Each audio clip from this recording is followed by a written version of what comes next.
Nakaseparate pala yung room ng watcher. Ito dito.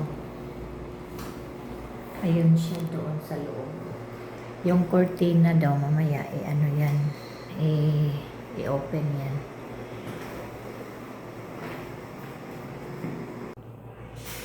Ang katong result sa yung utana ko, dili das lang makasulti, ang doktora daw. Request ni Mother Queen. Belong, belong.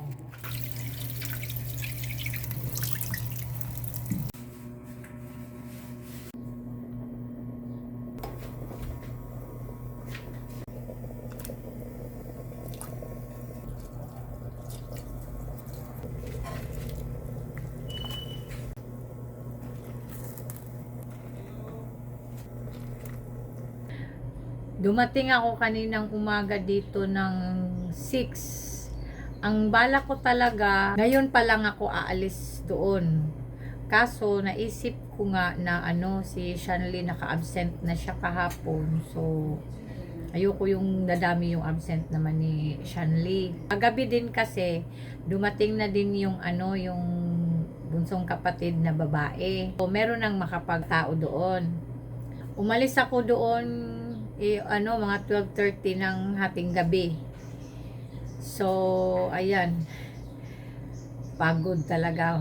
Walang tulog si Bisay. Nakatulog naman, nakatulog, nakaidlip-idlip naman sa bus. Tapos, pagkadating ko dito, diretso ko, hatid si Shanley, tinawagan ko si Rhea na ipagising si Shanley. So, yun. Pagkadating ko dito, hinatid ko si Shanley sa school at namalengke.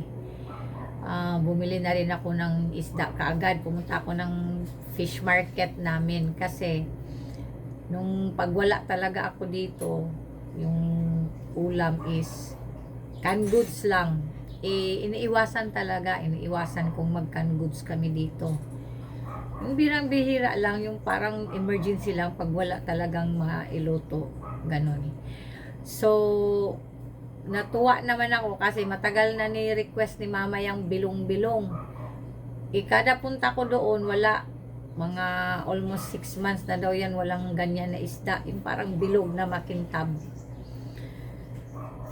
Tsaka, bumili na rin ako ng tilapia. So, ayun, sinabaw namin, prito, at tsaka yung, tawag nito, paksiw. Kasi paksiw talaga ang gusto ni mama. Kaso, kung si mama, papayag yan siya na araw-araw paksiw. Pero, hindi ko siya anuhan talaga na araw-araw. Kasi, syempre, suka yan ang nilalagay. Bawal din yan sa kanya. Hindi naman pwedeng palaging suka. Yung suka sa sa nyug ba yan? Hindi yung suka na Silver Swan, hindi yun. Yung pulang suka ba yun? Ayun, natuwa siya. Kasi matagal na siyang nag-crave niyan na isda. Nung kasi, Friday ng gabi yata, may voice message yung best friend ko. Yung best friend ko na yan, elementary pa kami niyan. Tapos, siya yung nagmamanage doon sa hotel din ng namin, ng kaibigan. Nung Friday, nag-voice message siya ng 4 ng hapon yata, pero napakinggan ko mga mga 10 ng gabi yung pagkatapos kong magsara dito. Nagkausap pa kami. Sabi ko, pasensya na, ngayon ko lang napakinggan yung anong nangyari sa'yo, ganon. So, sabi nga niya, nag-collapse siya sa trabaho.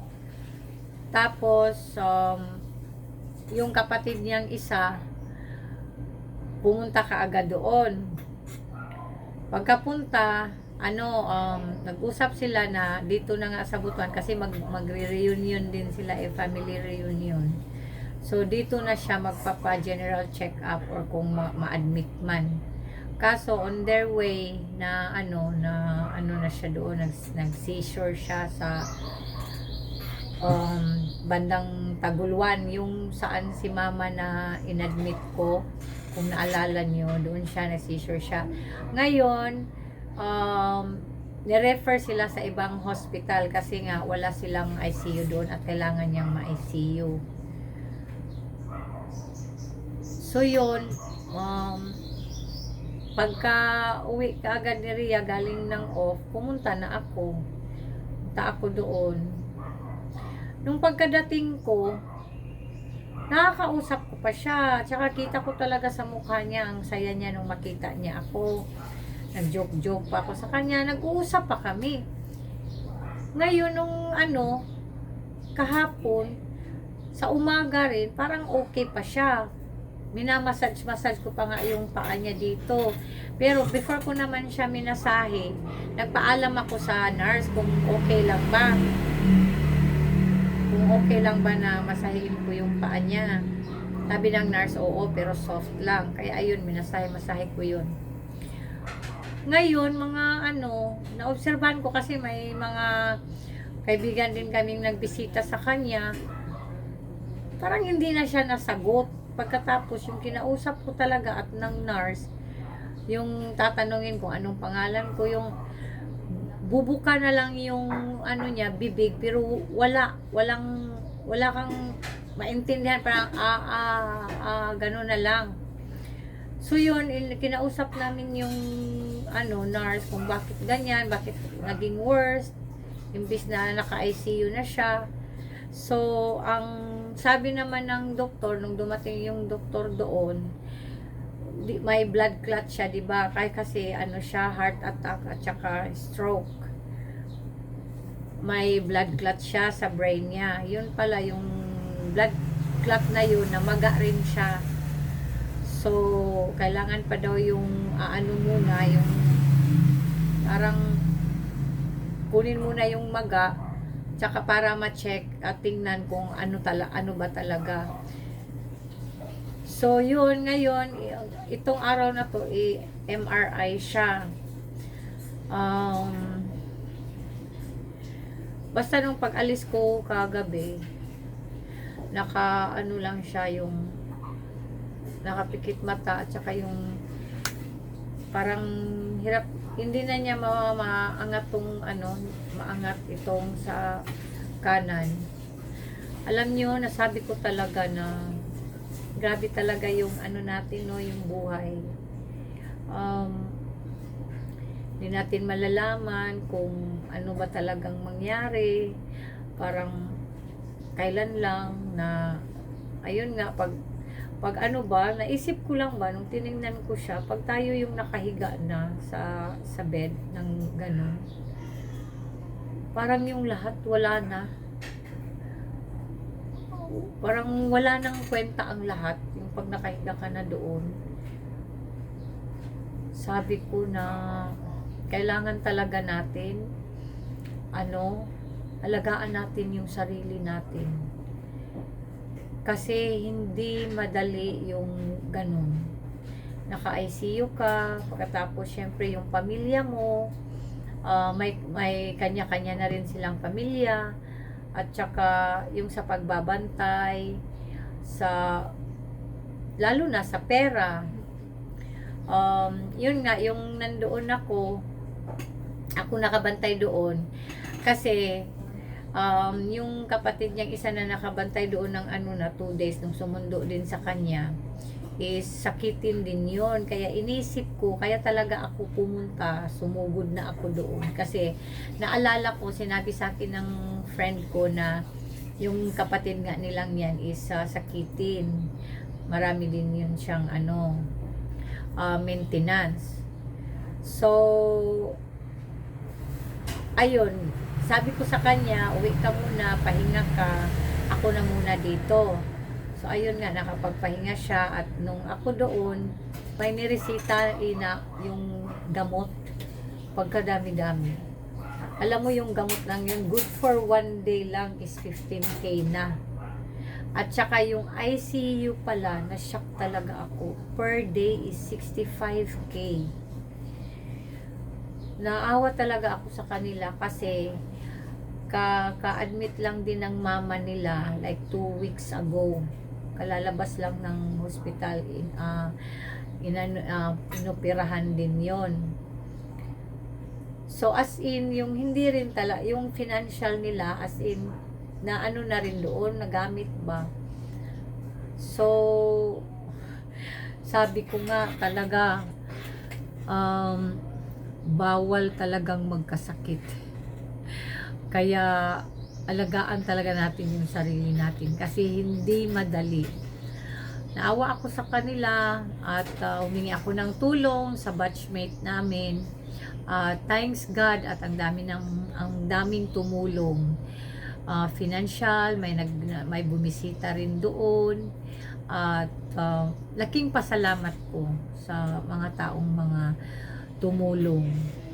Ngayon, hindi ko pa alam kung kailan talaga siya makakalabas doon. Nagtanong-tanong kasi ako sa nurse kung yung mga ganun na pag ina-ICU ka, mga kailan ang labas. Sabi niya hindi talaga pareho. Pero sa mga ano niya, na observe niya, mga magmumore daw ng 1 week. 1 week pataas. Tapos meron daw isa siya na naalala niya na 3 days lang, no, na naka-ICU. So hindi niya masabi, depende kasi sa case ng ano, yung sa sitwasyon ng pasyente. First time kong makakita ng ICU. First time ko ding malaman kung ano talaga yung ICU.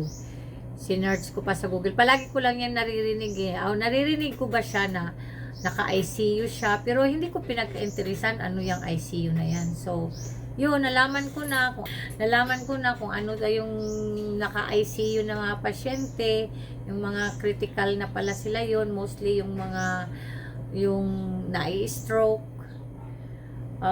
yung nagsi-seizure, ganon. So, yun nga, pagpapasok doon, kailangan dito sa buhok,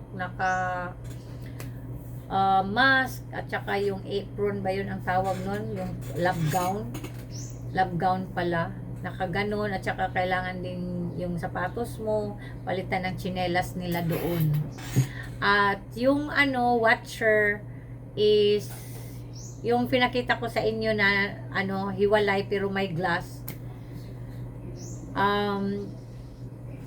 At saka yung palang ICU, kaya naintindihan ko na rin, kasabi ko kasi, tinanong ko kasi sa kapatid ng kaibigan ko na, bakit naman ang mahal-mahal ng ICU na yan? Para yung special treatment ka ba? At may nurse talaga doon na 24 hours na nandun lang, nakafocus lang sa'yo at palaging minomonitor lahat doon. Yung mga yun nga, ang daming mga yung mga dextrose na yun, at saka may tube siya dito, parang yung tube niya, at sila pala yung magpapaligo, magpapalit ng diaper, yung mga nurse ang gumagawa nun. Yun, alam ko na kung ano talaga yung ICU na yan. Pagkasabi ng kapatid niya na hindi na nga siya umiinom ng maintenance niya. Mga mahigit 1 buwan na. Kaya siya nagkaganon. Parang na-trigger ba. So, yan lang ang masasabi ko din na kung sino man yung may mga maintenance na i-take nyo talaga. Huwag nyo hihintuan until na yung okay na siguro kayo. Kasi hindi madali. As in, awang-awa ako sa kaibigan ko. Sinabi ko kasi sa kanila kasi alam ko na malalakihan sa sa bill. Sinabi ko sa kanila na hingi kami ng tulong sa DSWD. Kaso, isa pala sa requirements yata ng DSWD is PhilHealth. Walang PhilHealth yung friend ko. Kailangan din natin magkaroon ng PhilHealth. Masasabi ko lang talaga na kung may maintenance, talaga tayo, mag-take talaga tayo ng mga maintenance, at para iwas sa mga ganun. Pero ako naman sa akin, thanks God at wala akong maintenance. Yun talaga nga, sabi ko na kailangan ko din talagang mag ingat sa katawan ko, yung alagaan ko yung katawan ko, yung health ko, kasi mahirap. Lalo na tayong mga single mom. Kailangan talaga natin na malusog tayo. Dahil health is wealth talaga. Ako pa naman, pag nasa ospital, hindi naliligo. Hindi rin ako nakain ng pagkain sa hospital. Yung share ko, binibigay ko sa yung may cleaner doon, at saka yung iba ko pang share, yung may mga rin doon, yung mga watcher, binigay ko rin sa kanila kasi nakaano pa siya, hindi ko ginagalaw yon, naka-plastic pa siya, nakabalot ng plato, at saka takip ng